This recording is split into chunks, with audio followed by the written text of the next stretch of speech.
This is The Resilient Life, where we believe that every human will struggle in this life. Our challenge is to struggle well. I'm Ryan Manion. I lost my brother to war, my mom to cancer, and I'm the daughter of a retired Marine. I'm also a wife, mom, author, and president of one of the nation's leading veteran service organizations. Join me and some incredible guests as we explore the value of struggling well through life's inevitable challenges. Okay, we are back with another episode of the Resilient Life podcast. I'm bringing on my very, very dear friend, Jimi Letchford, to join us here today. Jimi, welcome to the Resilient Life. Thanks. I'm so honored. When you reached out to me, I was like, geez, I've been waiting for this invite for so long. Really, I have. But it's so great to be here. It's always good to see you, Rye. Yeah. I'd say you're more like a sis than you are a really, really dear friend. But I agree. The feeling is mutual. And I was just sharing with Jimi before we started that my husband reminded me last night. I said, "Oh, I'm going to have Jimi on the podcast and going to talk to him about kind of his journey at Navy and the Marine Corps, from CrossFit to GORUCK and everything in between." And he said, "Yeah, well, don't forget to talk to him about Travis." And, I looked back over, the 70 plus episodes that we've released in the last 2 years and realized that, Jimi, you're the first person that I brought on that actually knew my brother and was friends with my brother. And, so we'll start with a little background and context for everyone. Jimi is the Chief Growth Officer at GORUCK, our great partners and friends. But my friendship, brother sisterhood with Jimi started when I was 18 years old. And, Jimi and Travis went to Navy together. They wrestled together. And in fact, I think you guys wrestled each other before you got to Navy. Is that correct? yeah, we did. Yeah. We did. I'll tell that story here, but we certainly did. That's so go on. Yeah. But so I got to know Jimi at the academy as one of my brother's close friends.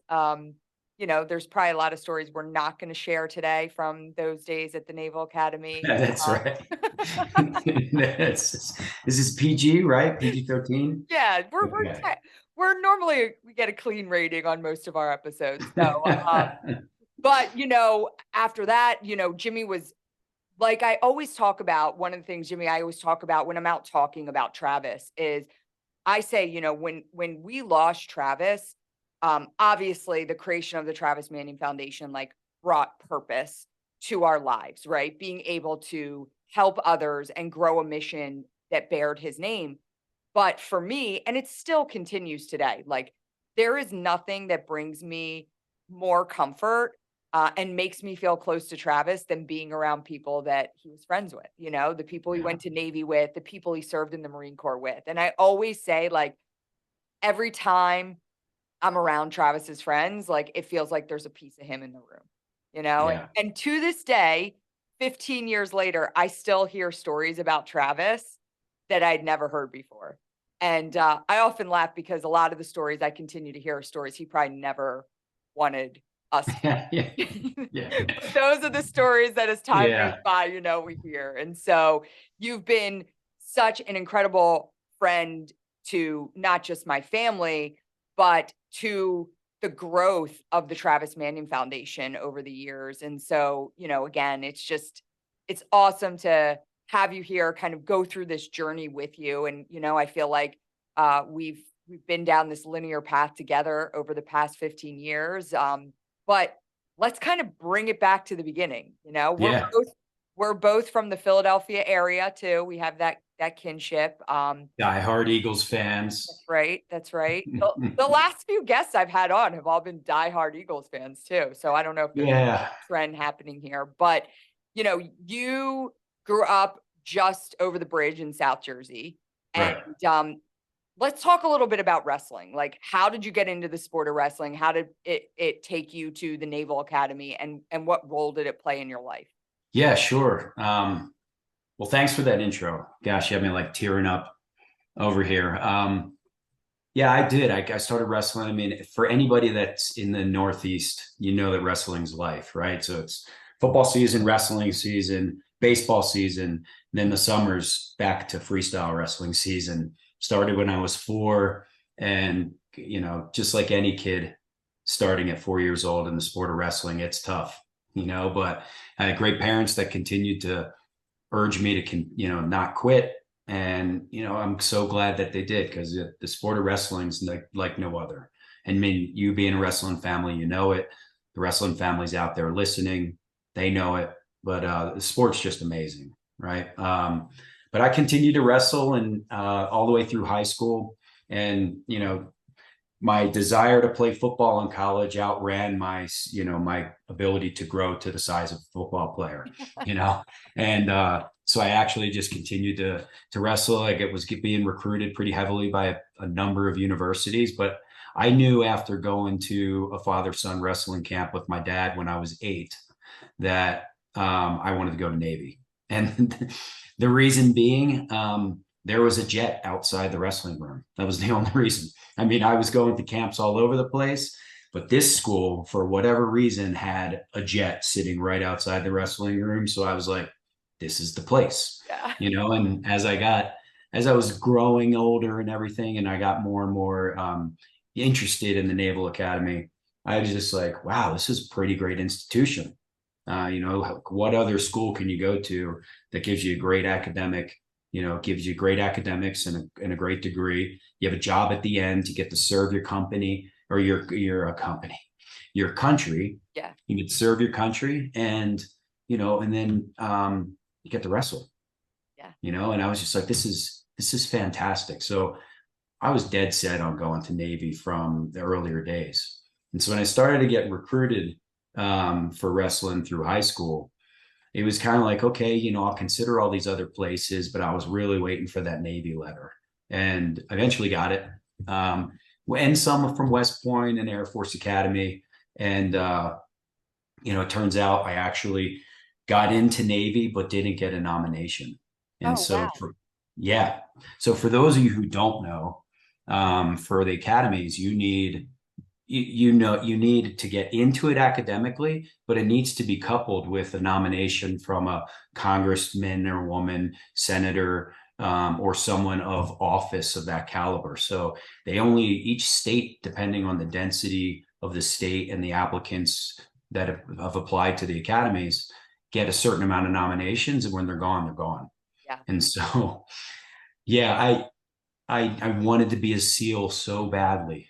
So I got into West Point and got the nomination. I got into Air Force Academy and got the nomination. Got into Navy and didn't get the nomination. So I had to do a year of prep school. And I know exactly when that moment happened that I didn't get the nomination too. I don't think I've told anybody this, and certainly not in a public forum, but I think I'm going to do it here. Yeah. I was in the board. It's normally a board. The Senate, you really don't meet with the senator or the congressman, right? Right. There's like a nominating committee, essentially. Correct. Yeah. Correct. And I remember being in there. I mean, I was so buttoned up. This was my moment. I was physically and mentally fit. I mean, I was training to be a SEAL, right? And I was just, this is where I wanted to go. And I got in there and I was killing the interview. And they were like, so when you graduate, do you know what you'll be commissioned? And I was like, yes, I do. In fact, you'll be a second lieutenant in the Marine Corps, or you'll be and I remember just thinking to myself at this moment, I'm like, this is wrong. You would be an ensign in the Navy. But I just hiccuped in my brain, and I was like, what a silly name. I'm going to say an ensign. And they're going to be like, what? Like, what's an ensign? And I totally just didn't answer the question. And they're like thinking, I know they're thinking in their mind, like, this guy wants to be a SEAL that graduates from the Naval Academy, and he doesn't even know what he's going to get, commissioned as. Right. And so sure enough, I didn't get the nomination. I need to go to prep school. And that took me to Blair Academy, which is arguably the best wrestling high school or prep school in the nation. I mean, proven by the numerous and repetitive national prep championships, and I mean, my entire team went and wrestled for a Division I wrestling school. So yeah, that's kind of the wrestling journey. And that kind of brings me to like how I met Trav, So when I was at Blair doing my prep year, because I was like, you know what, I'm not going to go to West Point. Can't see myself in the Army, which today I actually, if I knew some of the things I know now about the Army and some of their special groups, I'd probably reconsider that decision, but I wouldn't have met you, Trav, or my bride. But so I didn't do West Point, didn't do Air Force Academy. I was like, you know what, I'm gonna do a year of prep school. So Blair Academy up in North Jersey, just fantastic academics, amazing wrestling program, amazing people there. And I was on the prep team. And so you get the prep team that is all 1 year collegiate guys, like a year before they go to college. Yeah. And we just wrestle colleges, Division I colleges. Normally they're JV team, right? So you're wrestling high caliber teams, getting a lot of experience, but you're not using any of your eligibility for college. So it's an enormous benefit. But end of the year, I get to prep nationals. A week out, I dislocate my elbow. And it's just kind of like, I've gotten all the way here, get this big brace to hold it in and everything. And I'm like one of the top candidates to win the nationals, right? And I'm feeling good and everything. I go in, wrestle my first few matches and just clean up, get to the number 2 seed and get in there, tweak my elbow a little bit, lose the match by like a point, I think. And I was like pretty bummed. Get to the consolation finals, and guess who I'm wrestling? Travis Manion. Now, look, at this point, I had no idea who Travis was, Sure. And then again, it's at this point, I'm just like, so we call it go in the Marine Corps. I was like, I'm internal, right? I'm just like, just licking my wounds, thinking about myself. We get to, it's a battle, right? I was like, Travis, as if anybody knew Travis, was like, this kid's got tree trunk legs. He's a monster upper body. Like he's just a house, right? And I'm wrestling Trav, and I'm up, I'm up a point, I think, is at the end, at the buzzer. And I'm in on a single leg, and I'm on kind of my knees and my belly. And Trav goes around to the side where my elbow is, goes around, scores, wins. And I get off the mat, and Coach Buxton, who anybody knows him, I walk over. Instead of like him giving me a hug, he punches me right in the chest. And I was just like walked off, right? Well, fast forward to plebe summer, go through plebe summer, and then on Sundays they start opening up like church for the plebes to go to. And that's like a down day. You're like off limits. The plebes are off limits on Sunday mornings. So I go to church, and then we go to like this donut social at I can't remember, McDonough Hall. Yeah. There where the hockey rink and everything is. Yep. Yeah. And so we go into McDonough, and I'm just around, just like, this is just great. No one's bothering me. It's quiet. Up walks Trav with this big smile on his face, and he introduces himself. Well, I didn't recognize the name. I just kind of like, so you had no clue that you had wrestled him in the national. None, but I could see his ears. He knew who you were. Yeah, of course he did. Of course he did. And like, Travis was like a fierce warrior, and anybody who knew him knew he was fierce, but anyone who really knew him knew how much like he was a goofball. Like there was always levity, and it was always like, you wanted to laugh, you hang around Trav, like you're always going to have a good time. And he comes up with that enormous smile he had, and he introduces himself, and he's like, yeah, I beat you in prep nationals. It's like, thinking to myself, I'm like, oh, this guy, here we go, and it was just kind of like, he had no qualms about doing it, but he also wasn't there to like, it wasn't about, you know, it wasn't about like him saying like, hey, I beat you. It Like, wasn't his ego, like, I beat you. no. He was coming up like, oh yeah, I know you. I beat you in the nationals, you know? Yeah. Yeah. Yeah. That's right. That's right. So it kind of like quickly, we started like, you know, it was Sundays. We were different companies running around, you know, chopping is what they used to call it, right? You're just running around doing your plebe summer thing, but I'd see him on Sundays.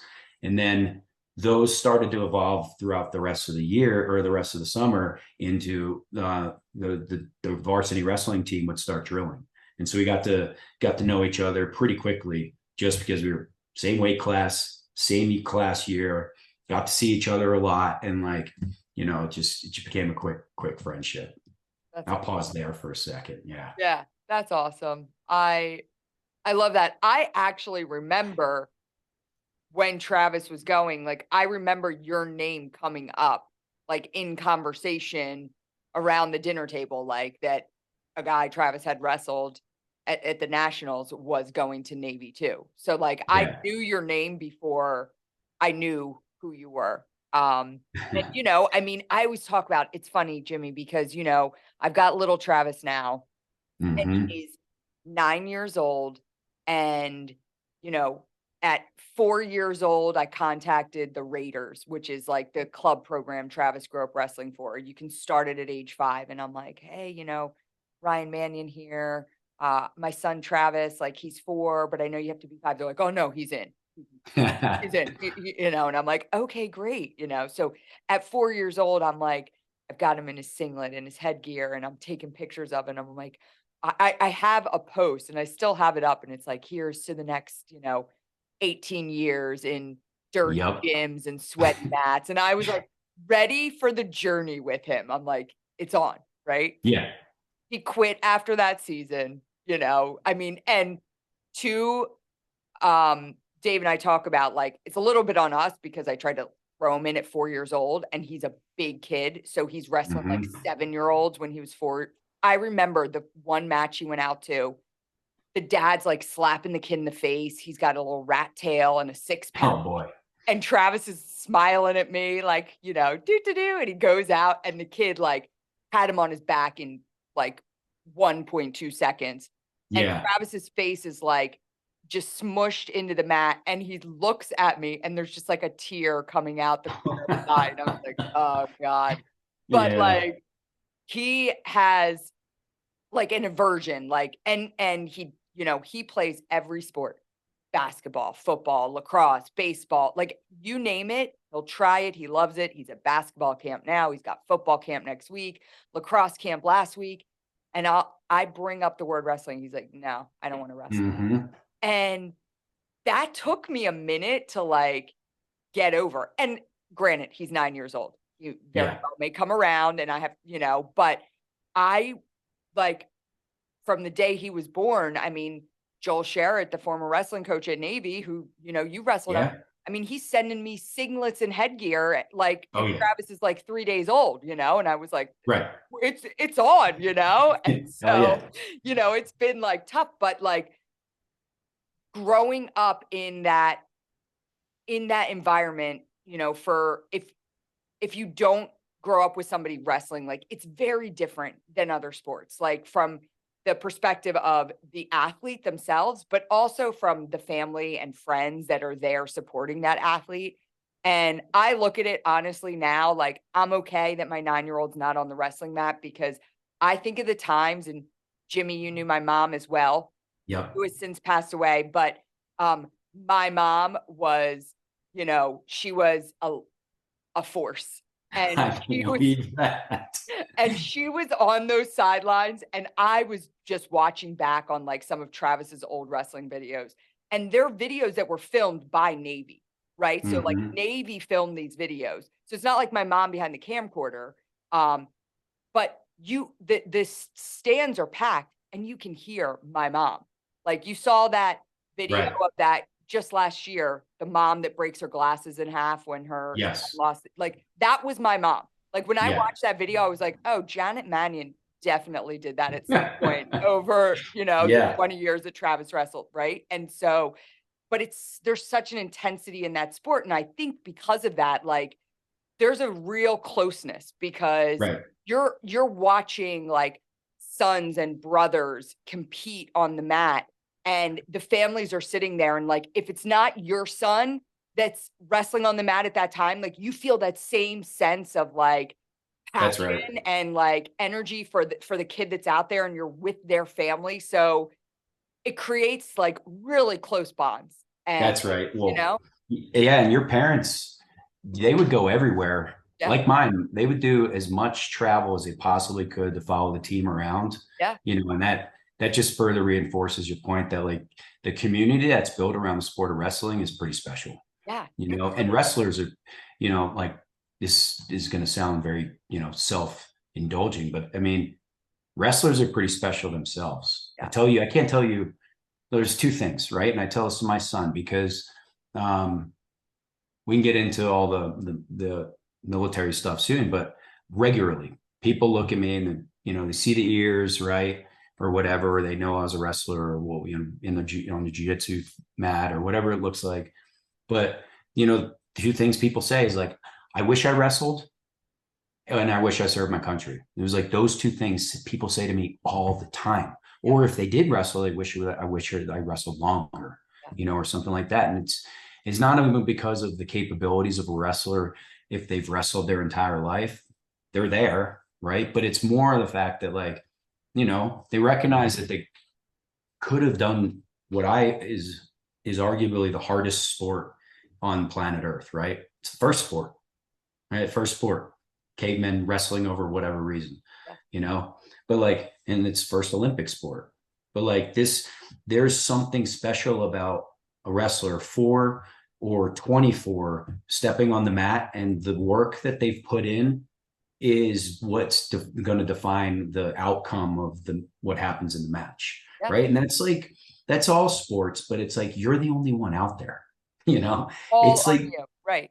exactly. And I've learned so many lessons from that sport from, hey, like you got to put the work in, right? And like you can pick whatever, pick your job, pick friendships, pick marriage, pick, the military. It's just like the work you put into anything is like is going to drive outcome. And it's like, yeah, of course, right? But it's like you really gotta do it it's a sweat equity thing. And when you're tired and you're hungry and you're dehydrated, this is when it's happening. When you don't want to wake up and you're sore or whatever, is when it's happening. At the Naval Academy, it's like you finished 4 hours of homework after you got back to your room after wrestling practice at 8 p.m. You got to do your homework. And then it's like, I probably should go out for a run at like midnight.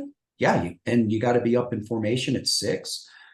It's like how this goes, right? And like, there's something very special that teaches you all throughout, your youth to your teenage years, to your formative kind of later teenage years, to, into college, that carry on into careers and leadership positions and companies and all that. Is like, look, the work you put in is what you're going to get out of this, right? Yeah. And I learned one of the greatest things I've ever learned in the sport of wrestling is to never leave it up to the referee, right? And like, this isn't just about the sport. I'm not talking about wrestling at all here. And that like, it's about like, if you leave your outcome up to somebody else, like that's your fault. Yeah. Right. And there's been some moments in my life where I left it to the referee, the proverbial referee. And it's like, I've recognized those. And if I didn't have that in the sport of wrestling, like if I didn't experience those moments where it's like, hey, if you weren't like, Nate, if you wouldn't have lost the match if you were only up by 1 point, right? It's your fault. Yeah. Whether that ref made the right call or not, you're winning by 3 points, you wouldn't have lost that. Or if you dominated the match a lot more, or you went on an extra run, or you didn't cut so hard and your nutrition was better, you would have won that match. Like, don't leave it to the referee. And I've had those moments in life where it's like I left it there, and I had the mental fortitude to actually be like, this is your fault. Yeah. There's all this stuff happening out on the outside, but at the end of the day, this is your fault. And that's like, you can't get that from very many sports. And so just to put a bow on this, this sport is just you, mano a mano. You can't blame it on somebody else. And it's like some would say it's actually just, an individual sport, but it has that team aspect. Yeah. And your team counts on you to win your weight, to win your match, to be prepared, to work hard. And there's something very, very special about that. And I really believe does translate very well to what Travis and I actually got back into. Yeah. And, I tell the story a lot too, just like, again, wrestling being, kind of thought of as a very individual sport. Travis, as you know, like his junior year, he suffered like a career ending shoulder injury, right? Yeah. Like Yep. that senior year, obviously he doesn't have to cut weight in the way that he used to. And coach comes up to him and says, you had since graduated. Yes. But the coach comes up and says, they're about to wrestle Army, and, you have to beat Army. I think if you know anything about the service academies, like, that's right. Must win. The whole season is dependent on if you beat Army in every sport at Navy. Like, you can be 0-20, but you better be 1-20. You better have that Army win. That's right. So they were coming up against Army, and they said to Travis, "We need you." And I don't remember the schematics about it, but basically they had to put Travis into the lineup, and so he had to cut weight. He had to cut probably close to 20 pounds in a very short amount of time for the team, right? To get up into that lineup. And then they switched it up after the fact. He didn't end up wrestling, but I look back, the two things when I watch, I did not wrestle, but I grew up in a wrestling family. My uncle, who really mentored and trained my brother growing up, I watched him put these fundamentals into Travis as he was growing up. And the first thing was discipline. Discipline at an early age that you can't compare to anything else. Like, you can say you got to work hard at this sport, you got to do this, you got to do that. There's no other sport where you have to showcase discipline like you do with wrestling. Like, I remember Friday nights in high school coming into our basement and being like, "Oh, I'm going out. You want to come to a party?" And Travis is sitting there in a plastic suit with a pack of juicy fruit gum. And he's chewing one stick at a time and spitting into a little paper Dixie. That's right. And I would be later with my 6-pack of Sierra Nevada Pale Ale, walking out the door, and be like, this kid's nuts. But looking back on it, I didn't have an ounce of that kind of discipline when I was his age. And the other thing is about wrestling, you can't hide. That's right. With other team sports, in the big moments, and I always say this to my kids because they play team sports, like lacrosse. My oldest daughter is going to Navy to play lacrosse. She's been recruited. And I tell her, you always have to step up in those big moments, right? And it's very easy to hide in those big moments, where there's 30 seconds left and you need a goal. Well, you could be like, I'm going to pass it to this girl and hope she gets the ball in, right? And then there's no pressure on me if I miss it, right? And so in wrestling, you don't have that choice. That's right. You do not have that choice. So those are two things when I look at the sport of just it's what tears me up a little bit that I haven't gotten Travis there yet. But, those are so important. Yes. And things that I watched that carried later on in life for Travis. And I think for many of the wrestlers that I know throughout the country that wrestled with him, I see it in all of you. So yeah, it's really special. And we have 5 kids, my wife and I, and we have 1 boy and then 4 girls, and similar to Joel, for those of you who don't know Joel Sharrett, he's as intense. I mean, him and Travis we would wrestle very regularly. Joel was about 190 pounds. Travis and I wrestled, depending on the year, between 184 and 197. And Joel was Joel's an animal. I mean, I think he's 3 or 4 time All-American, 2-time national champ. From Iowa, went to Iowa. Yeah, from University of Iowa. In just Dan Gable days. He's, honorary Marine Corps McMap kind of guy. He helped put together the Marine Corps martial arts program just because of the the thought and the intensity and the understanding of hand-to-hand type of combat, right? But Joel Joel had 4 girls, and I don't know if you know Fergus McTaggart, but Ferg's a little Irishman out of Orange County, California. He coaches a lot of fighters. Him and Joel came to know each other and very close. I know Ferg too, and we got to talking one day, and he's got this really deep Irish accent, and he's just like, "Well, fellas," he's like, "killers make girls." He's like, "Killers make girls," is what he says. So and well, and our COO at the Travis Manion Foundation, Josh Jabin, also a Navy wrestler. He's got 3 daughters, That's right. Yeah. That's right. And there's exceptions, but if people start thinking about some of the guys, you're just like, like, you'd expect, I always expect, I didn't have any sisters, right? I don't have any sisters. But like, I didn't grow up around girls in my house. Right. And, so I was thinking like, yeah, my wife and I, we're going to have 5 kids. It's 5 wrestlers, 5 boys. And, we got my son into it early. He did it for a couple of years and wasn't having a great go, and he decided to quit. And, I was really good about that in my own mind. I was just like, okay, kid, no problem. Yeah. 2 years went by, and he really wanted to go back. And I'm like, look, we go back, that's fine. But like you were mentioning, Rye, like these are long, you're practicing pretty much every night. You're in a gym probably the entire weekend. Yeah. And like, the family's committed to the sport. So I'm like, if you go back, like you got to commit. Yeah. And he did. And he committed all the way until his junior year in high school. And when he wanted to quit. And I was less forgiving on that. And here's why. He wanted to quit, and I was like, look, kid, like you're right there. Like, and he was right there on what I was hoping he got from the sport.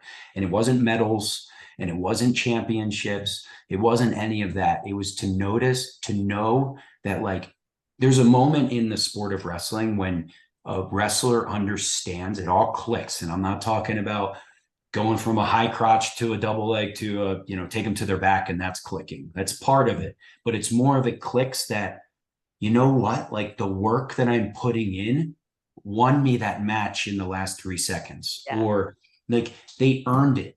And when that happens, then the lessons really begin. And he hadn't had any of those moments yet. And so it got intense in the Letchford household for a little bit. And then I'll tell you that he ultimately did not quit. And he continued on for the next following 2 years, where he became the captain of the team for both years. He had those moments. He wrestled really well this year, like made it to states. But what I'm most proud about is he was the first kid from his high school to become All-American. And it was all centered around leadership. And so the state of Utah wrestling, and just ironically, the United States Marine Corps present this award to only a select few amount of wrestlers. And it's like, he got that leadership award, that All-American Leadership Award, because of him and his character. I'm like tearing up. Awesome. But him and his character, but because he didn't quit. And it wasn't about like the championship, because he's a good wrestler, but he's not going to be recruited, and he knows it. He doesn't want to be. He's got an academic All-American. He's got an full academic ride to Arizona State for architecture. And it's like, how could you not be more proud of a kid? He learned a lot of those things on the mat. And now what's awesome is that female wrestling is exploding. It is exploding. Yeah. And it's a sanctioned sport in Utah, where I live. And it's sanctioned in a lot of other states. The collegiate programs are coming together and starting to put together some female teams, which is amazing. Yeah, I think Iowa has a female team, right? Were they the first? Yes, they do. They came out with the first team. Yep. Yeah. Well, and then now you see these little girls, and they whoop up on the boys. I know. And I still have friends who have little kids that wrestle, and they're like, when they're up against a girl, I'm like, oh crap. Yeah. Yeah. Yeah, and it's uncomfortable. Like, you know, girls will wrestle girls in the sanctioned states, but sometimes they'll go and wrestle. I mean, when I was growing up, there were a couple tough girls. Yeah. Now, they were the outcasts, you know, they weren't, it wasn't as integrated. They're tough girls. Yeah. And this isn't, you know, self-defense. Yeah, of course. Like everybody should be able to defend themselves and defend others in my mind, right? So there's an element there, but it's more of the element of like the empowerment and the, you know, the ability to be in a sport that you can learn the same lessons that the boys have always been able to learn. Yeah. And so I volunteer time at the high school, and half of the kids are boys and half the kids are girls. And it's great to see them get the confidence, you know, get those lessons. And like, I'm pumped. I'm pumped that like when I grow up, all I want to do is be a wrestling coach. It's cool to see. I love it. Yeah. I feel like I could, you know, again, never stepped on a wrestling mat, but I feel like I could talk wrestling forever. I wore my Navy wrestling. Yeah. Thanks for doing that. Well, Go actually, it's Navy. Travis's old one, but I love this. So okay, well, let's fast forward a little bit. Obviously, you know, you and Travis spend some wild years at the Naval Academy, having That's right. fun, you know, getting loose, wrestling hard. And while there, September 11th hits. So, That's right. you know, like pivotal change for everybody at Yeah. Academy. You guys. Yeah. I just got goosebumps because I remember that. I mean, everyone that was of age, you know, to remember things, remembers where they were. Yeah. Yeah. And Well, I was in it.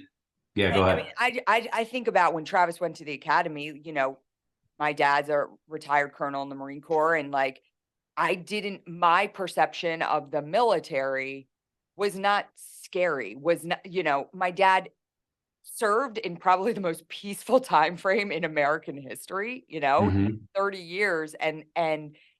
But like my memories of my dad were like every other weekend he went to work for the Marine Corps. And, you know, when he got out of active duty, when he went into reserves, you know, but every other weekend, and he'd go and do like 2 weeks of cold weather training and 2 weeks of Mhm. warm weather training. But again, it wasn't, there was no talk of war. I mean, I guess we had the first Gulf War. My dad, you know, was like, I'm going to Kuwait. And then next thing you know, the war was over and he didn't go. Like Right. that's how it started as quickly as it ended. But so when Travis went to the academy, you know, I looked at it as like, you know, he's going to kind of follow my dad's line. Like maybe he goes Yeah. into the Navy, maybe he's an ensign, a SWO, whatever, but like he's going to do, you know, some time in the military. And um then September 11th hits and everything changes. And, Yeah. you know, for us, I think about you guys and, you know, you guys are barely graduating and your friends are already dying in Iraq. Yeah, that's right. And, you know, that had to be like a really tough pill to swallow and had to make things like different for you guys there.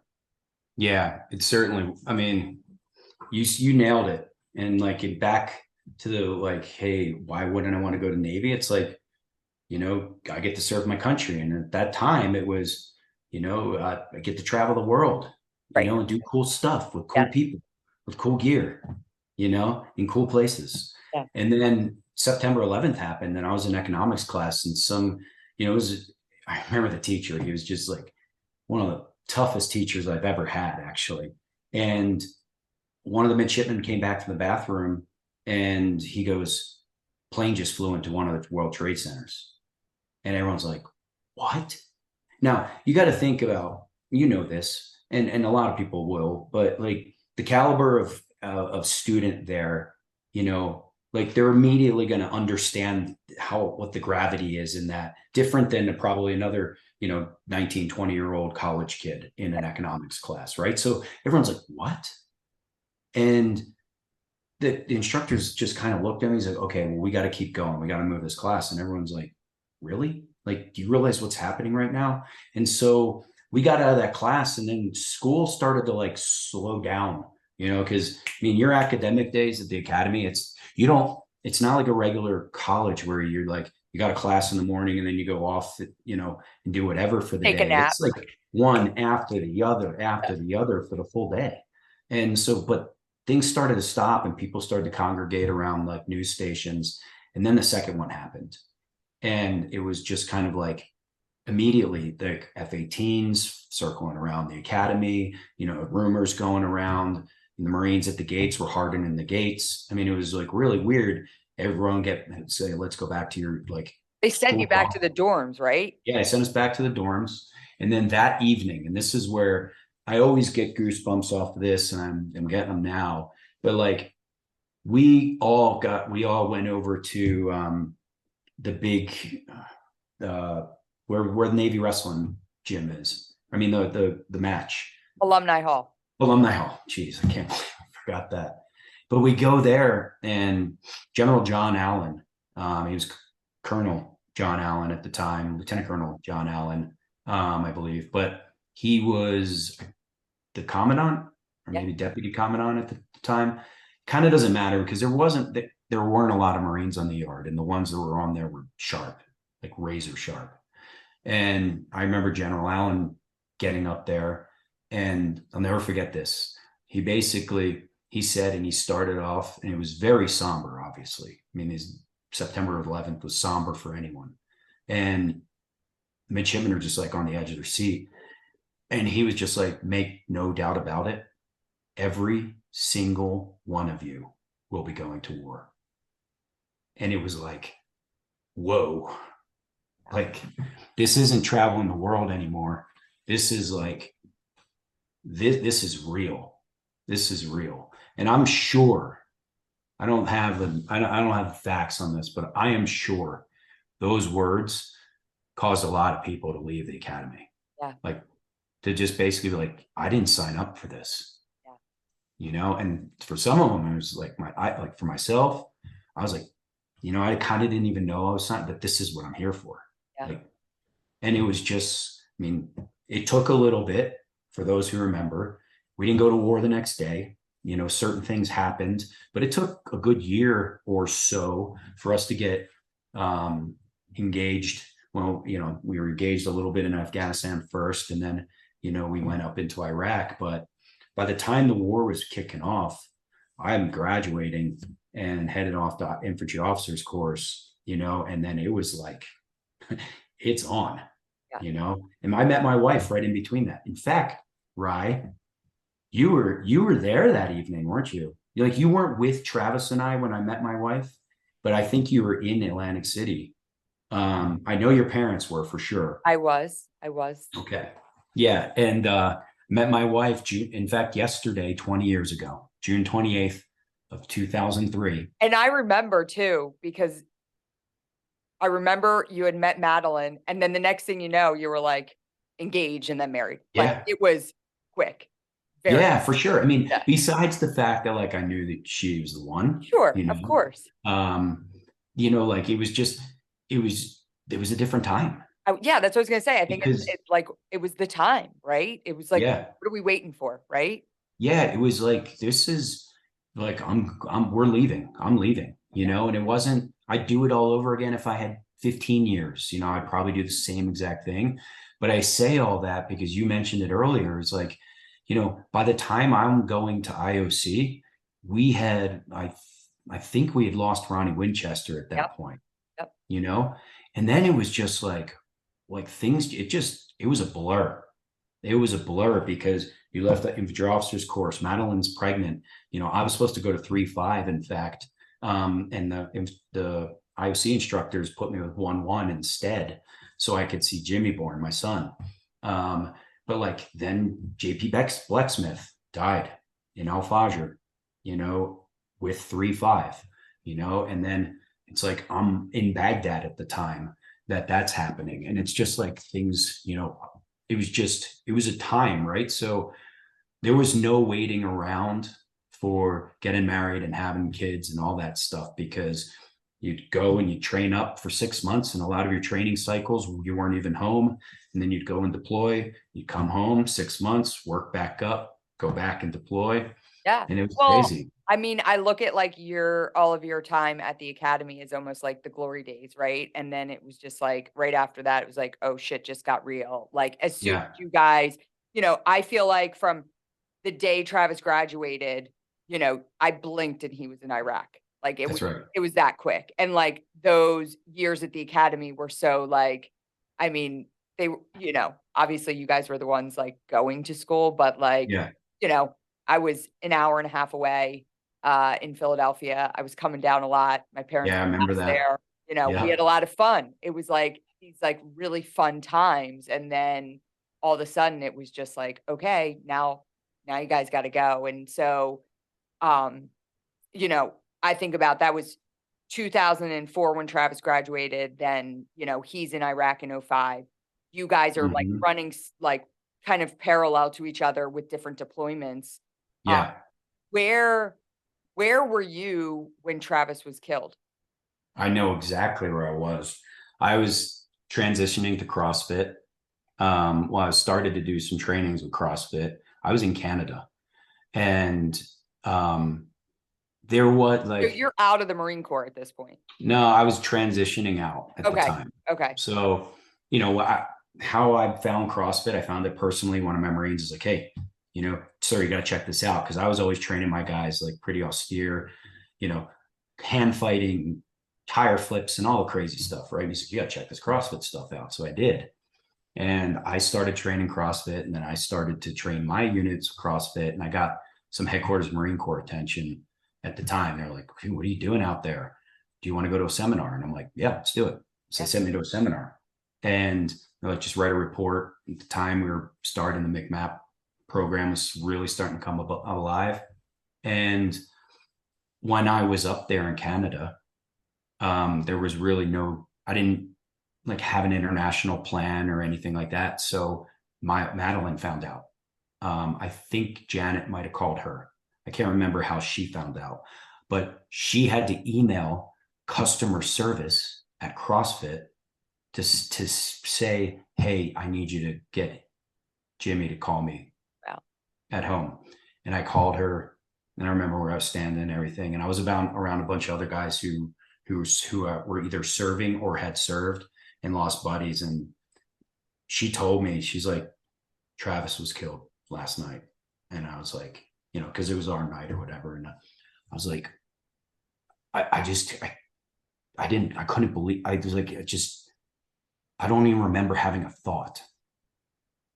It was just like, no, that's not what, it's not possible. It can't be possible, you know? And and then like when it set in, I was just devastated, like just completely broke down. You know what I mean? And like, yeah, Travis, you just said we were overlapping, right? We were having, on my second deployment, we were having quite a deployment. Let's just like, business was good. It was like really good. We came back to we were out at some forward operating bases. So for those who don't know, out in Iraq, there's a lot of major bases, like Baghdad and Camp Fallujah and Camp Victory. And there's all these big ones where it's like a lot of infrastructure and cafeterias and maintenance places. And they're very inside the wire is the term, right? It's just like where the big things are. But we were out in forward operating bases where you're talking about hardened up hotels that you took over with sandbags in the windows and, no bathroom facilities. So you use the restroom in a bag and then you're burning it in a pit and, you're eating MREs and everybody's got to be on watch all the time. So we were operating out there. We had come back to do some maintenance, I think, on our Humvees or whatever. And every Marine was just like real food.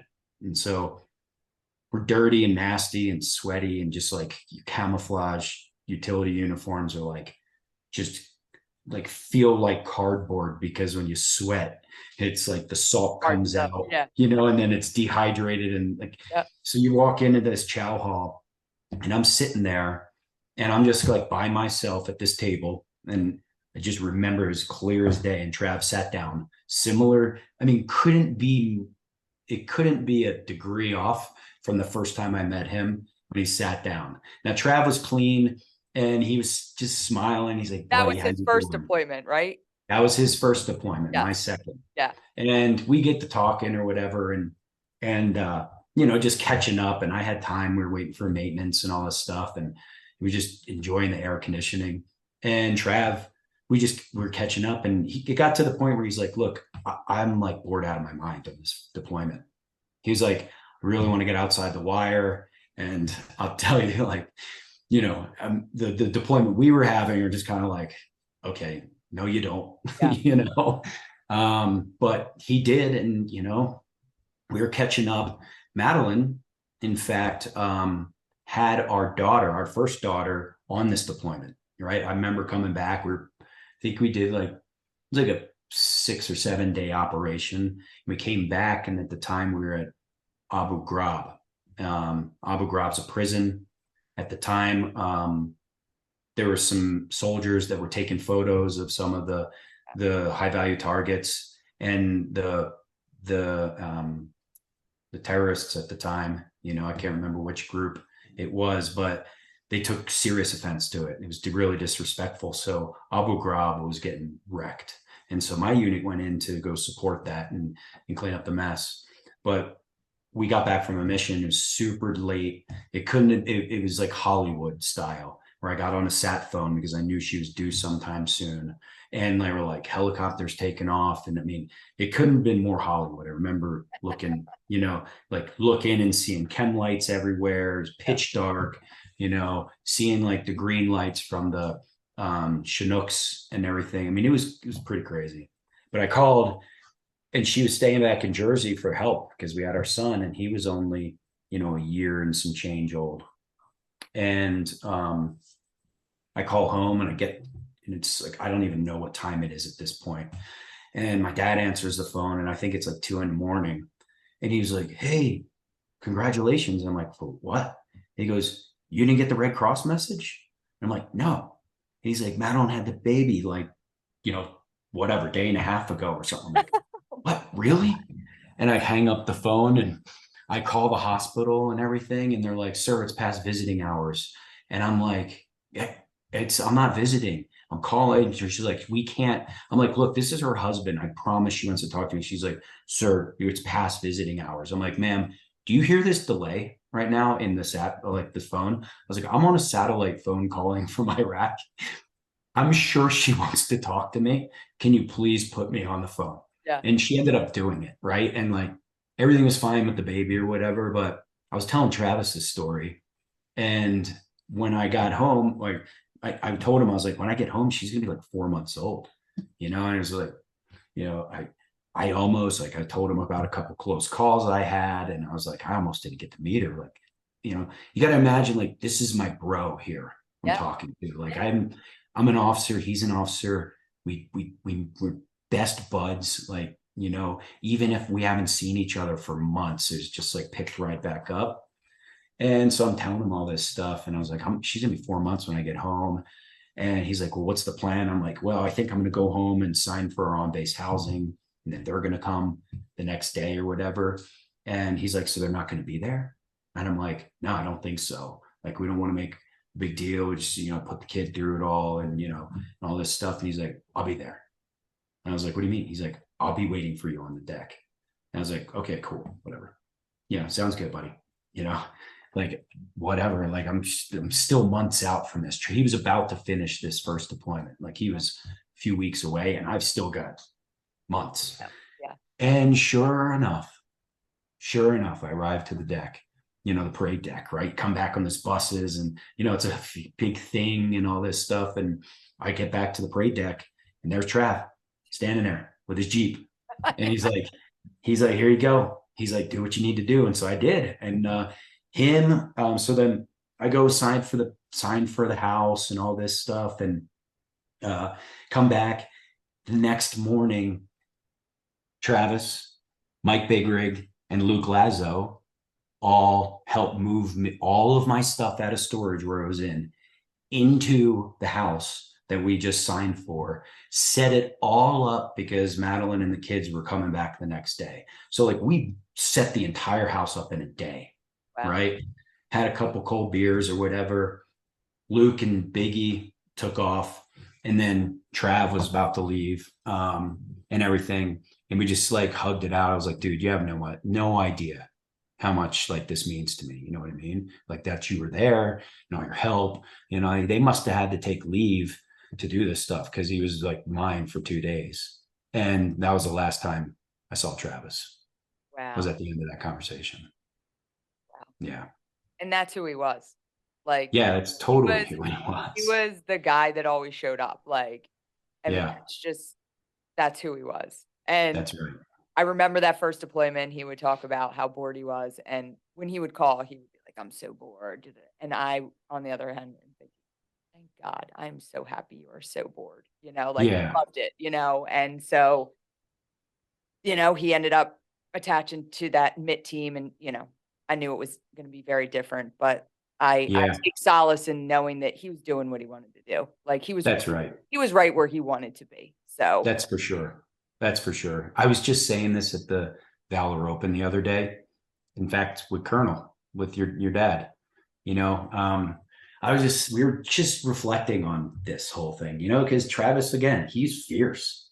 He's a fierce guy, you know, I mean, and that's like the nicknames that they gave him over there, right? Like, it's just, he's a fierce guy, but he's also like just a big, funny teddy bear, Yep. you know? And I was saying this, and I don't know, you can edit this out if you want to, but I know for a fact that picture of Travis on the Humvee where he's like pointing. Oh, it's he's like 100% goofing off. 100%. I mean, totally. and I know Trav's like, hey, go take a picture of me. I'm going to jump up there. And that's what Travis would do. And he'd get up there and he'd like look like he was given a command or whatever. 100%. Actually, right. I think it was actually the Navy doc that was shot that Travis pulled out. He actually shared that with us at the Manion Hall at Quantico when they did the dedication. He ended up coming, and he was like, and that picture had been used. It was like the front of the program, like Travis on the Humvee pointing like this. And he said something like, yeah, I don't know if Travis would have like thought that this picture would be used in that way. Like we were there when that picture. So like 100% that picture was like staged, like get me looking like totally macho and badass, like pointing into. That's right. Yeah. All right. We're going to fast forward because I mean, obviously we could talk for hours and hours, but so I don't want to gloss over CrossFit, but I also want to talk about GORUCK. And so, you know, I mean, listen, you leave the Marine Corps and you enter, you're one of the early guys at CrossFit, and you know, we're pivotal about in the you know, kind of the growth of CrossFit and what it is today. And you know, my first take on CrossFit was you. Like I learned about CrossFit through you and what you were doing there, and you know how you were helping to drive and grow that company from the very beginning. And you know, we've got the Manion WOD today, which is like a WOD that we run nationally at hundreds of CrossFit gyms across the country.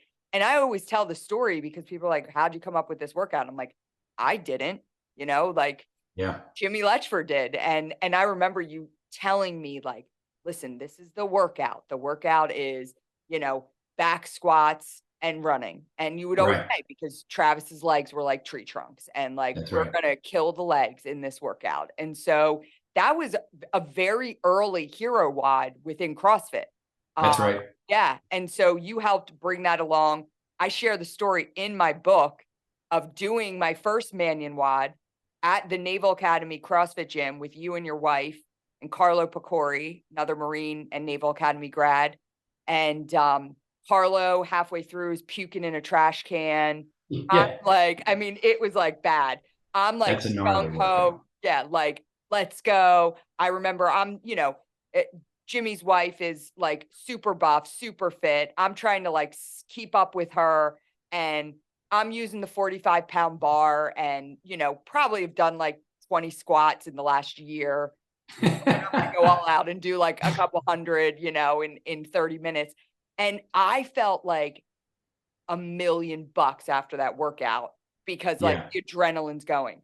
And then Carlo and I proceed to like go back to my parents' house in Annapolis and for 2 days lied on the couch and like ordered pizza and watched like depressing Yeah. movies. And I texted you because I literally could not sit down on the toilet. Like I was like, I can't even lower my body. And I'm like, Jimmy, like something's wrong. And you're like, you got to get the fuck up. Like, you gotta move the Yeah. lactic acid in your That's right. legs, you know? But like, I love how much that has grown. I love how much that workout has grown and how the CrossFit community has embraced it. I love reading, you know, there's so many message boards for the CrossFit community. And always in the month of April, when we're executing the Manion, I love to go on and read like, who the hell came up with this workout? This is BS. Like, and I love it. Like, I'm just like, this is so awesome. So Yeah, you're supposed to suffer in those hero workouts, you yeah, know, they have to be that, you know, and I'll tell you, I've done a lot of hero workouts.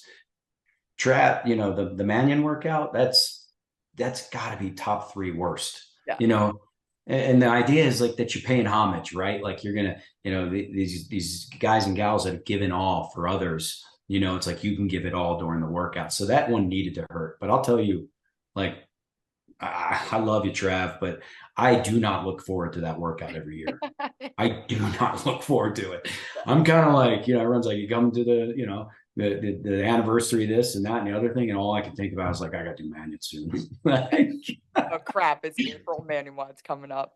yeah, So again, not to kind of gloss over because you did so many things at CrossFit and played such a huge role there, but I think I'd love to talk a little bit more about GORUCK and what you're doing there. yeah, that's You know, sure. I love it. so you know, GORUCK. If you listen to this program regularly, you know how much I talk about rucking, and you know it's become a part of my fitness routine. When I had Jason McCarthy, Yeah. the founder of GORUCK, on, I've actually had him on twice. I had him on during the pre-COVID and then in the middle of COVID, and we just kind of, Hmm. you know, went back and forth about the isolation thing and everything Yeah. going on. Right. But you know, during that, I remember I did my first ruck with Jason in Georgia at like this off-site like ranch, and he gave me a rucksack. He showed up, gave me a rucksack, and he's like, "Let's go for a walk," you know? And it was like he wanted me to experience like what rucking was all about. And like I come from a place of like if you can breathe while you're working out, you're not working out hard enough. So like the concept Right. of like, well, we want to be able to keep a pace where we can have a constant conversation. It was like, well, what's this all about? But I learned to love it and Yeah. ended up rucking the Marine Corps Marathon in 2019.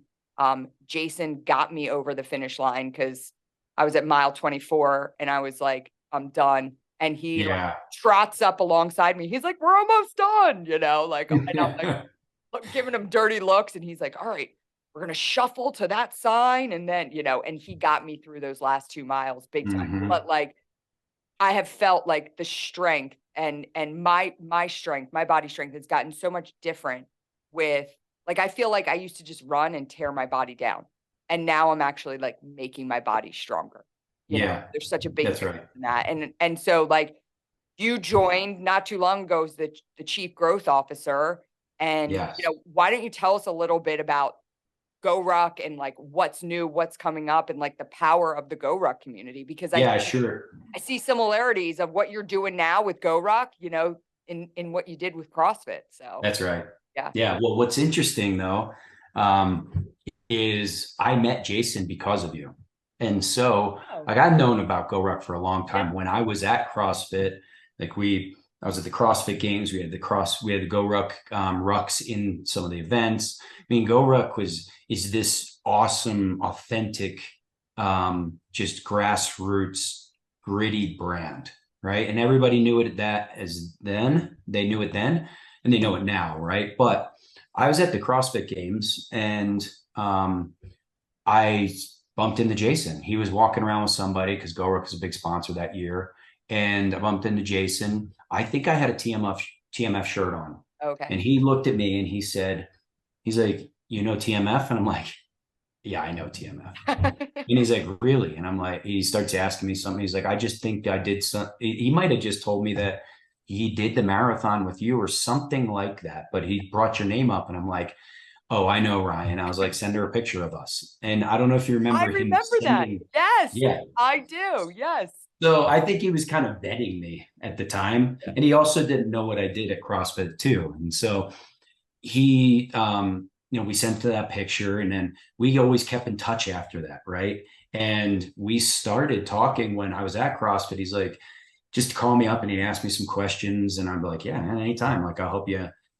He sent me a ruck and I was like, I'll help you for anything. You know what I mean? Like, you don't have to do anything.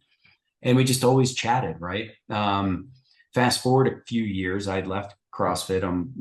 Just on great terms and on my own accord. I just wanted to do some different things.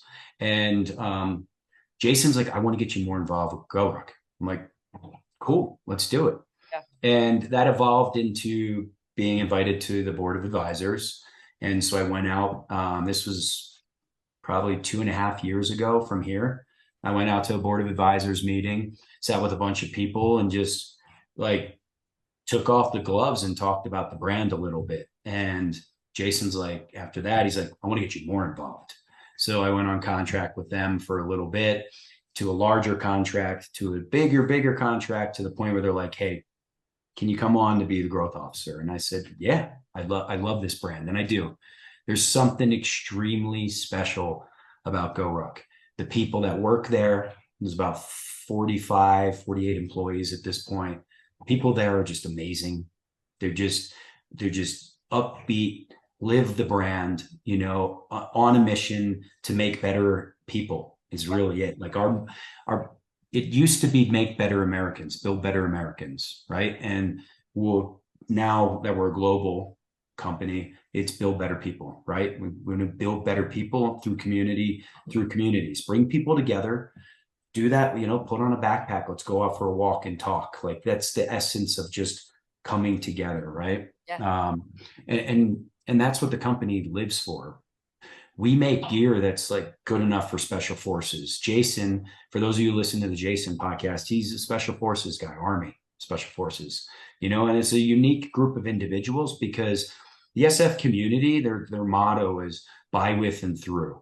Right. And that's like they go into communities and they embed themselves in these communities and to build better community, to build economic systems or, self-defense, or to defend themselves against, local, depending on the situation, warlords, the terrorists or whatever. But this SF community embeds itself there to help support it to get on its feet and then ultimately to be able to walk away, always willing to be side by side, shoulder to shoulder kind of thing and fight the fight, but more of to help other people do that. Yeah.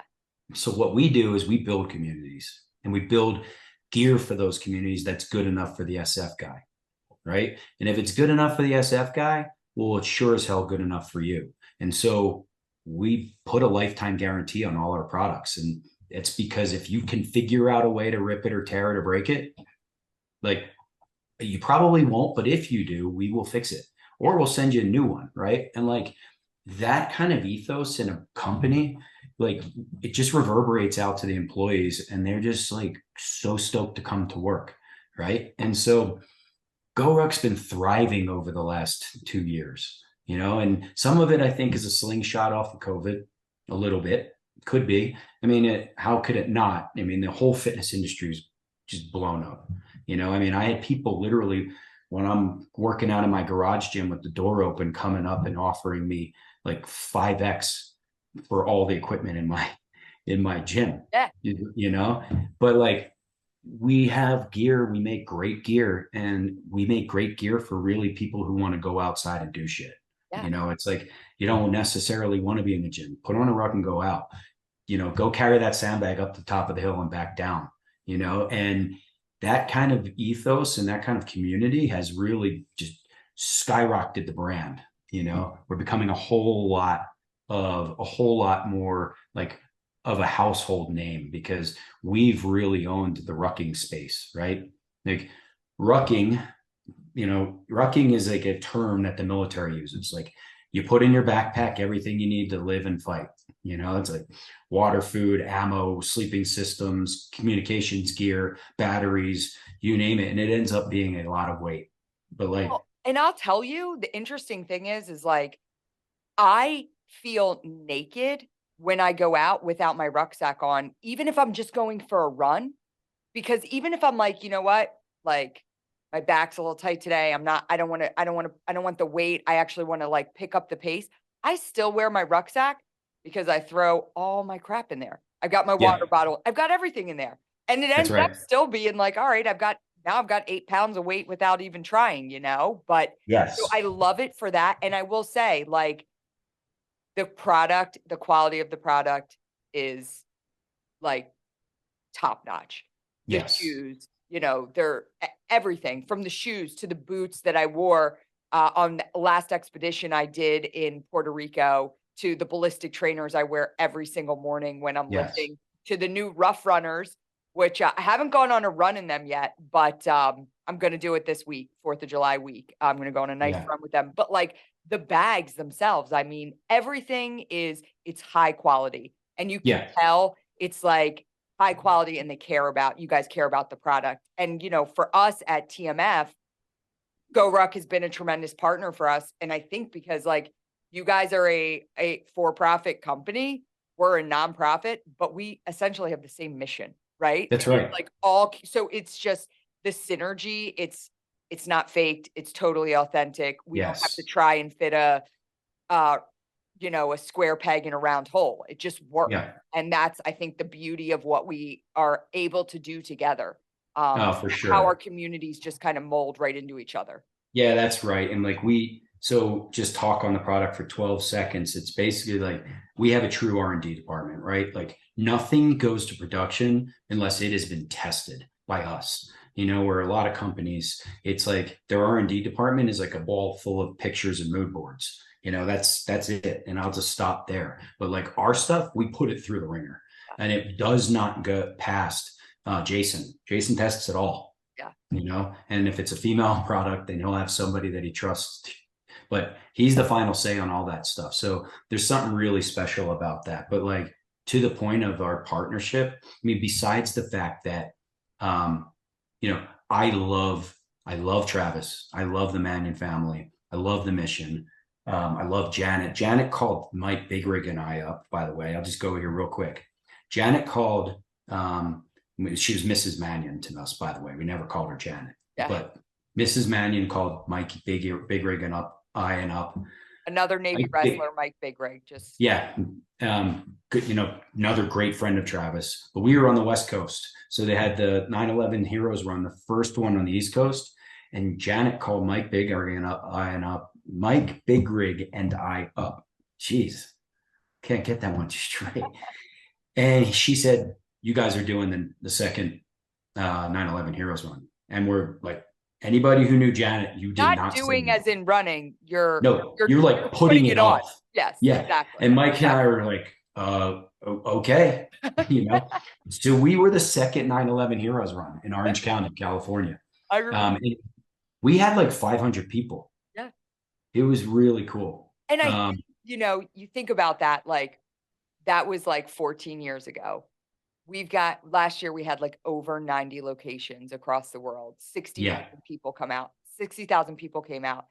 And I always talk, like my dad always talks, Jimmy, about like the power of TMF is like that it's grassroots, right? It's like it's organic in how we grow our programs and our initiatives and our activations. And like that's the perfect example of it, Yeah. Well, yes. And so the synergies between like my position at GORUCK and Jason's position, obviously at founder and CEO of GORUCK, and our relationship with you and the people, like your staff, like I love them. I just love them. They're just great people. Like there's so many synergies between my staff and your staff, but like our whole mission, right? You want to know our growth plan? I'll tell you, here's the secret. It's soft. Like we come from special operations forces, right? Soft. Well, our whole growth plan is support our friends. Soft. That's it. Like we just like the whole special forces mission by, with, and through. Like that's what we do. Like we will stand shoulder to shoulder with our friends in the fight, or we will support anything they're doing, and that's it. And like what you all are doing at TMF like is so special. It's so special. And it's like it's without getting into any kind of the political talks or whatever, it's so important right now. It is so important to be touching our youth, to give, like to give. And not, I'm not talking financial giving, I'm talking about like give your whatever to the community. Right? You gotta give your time and your love and your efforts and your resources to your communities, right? And create leaders around that have character, that can stand up to what's right, and ultimately fight for others, whether that's in a physical domain, or it's just in a way where you can influence others to do good for others. Like what you're doing is pretty spectacular. We'd be fools not to be partners with TMF, so like the honor is all ours for sure. Well, I loved GORUCK before, and obviously I love it even more now that you're a part of helping grow the brand. Jimi, we could keep talking for hours, but Yeah. I'm going to close it out with the final question I asked to every one of our guests at the end, and that is, what does living a resilient life look like for you? Yeah, that is a tough one. Never leave it to the referee, and give to your communities, like give what you have to others, serve. Like I'm not saying you need to serve your country. I'm not saying that. I'm not saying you need to be a first responder. You don't need to join the armed forces, but like, give everything you have. Time's the most precious, the most precious thing in life. It's the most precious, it's the most precious thing we have, so never leave it to the referee, and give all you got to others. Jimi, thanks for joining us. Yeah, thanks Yeah. for having me. This is awesome. Thanks for joining us for another episode of The Resilient Life. Please make sure to like, subscribe, and share with your friends.